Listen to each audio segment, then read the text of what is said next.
కూటమి ప్రభుత్వం కక్షపూరితంగా వైసీపీ నాయకులపై అక్కసు కేసులు పెడుతుందని అన్నారు వైసీపీ నేత అంబటి రాంబాబు.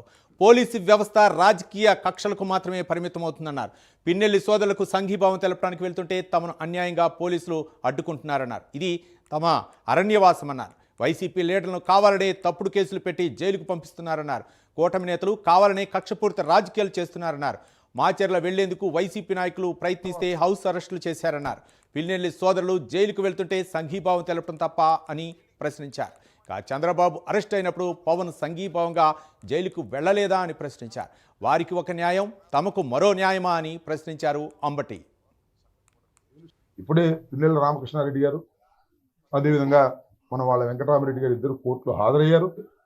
ఖచ్చితంగా రిమాండ్ ఇస్తారు.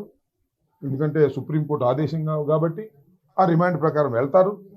వాళ్ళు రాజమండ్రి పంపిస్తే రాజమండ్రి వెళ్తారు, లోకల్ జైలుకి పంపిస్తే లోకల్ జైలుకి వెళ్తారు, లేదా నెల్లూరు పంపిస్తే పోయినసారి నెల్లూరు వెళ్తారు. మాకు తప్పదు.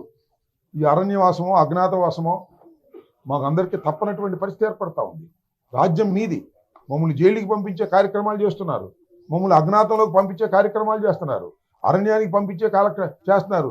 అజ్ఞాతవాసం అనుభవిస్తాం, అరణ్యవాసం అనుభవిస్తాం, తర్వాత మీ సంగతి కూడా తేలుస్తామనే విషయాన్ని కూడా గుర్తుపెట్టుకోండి.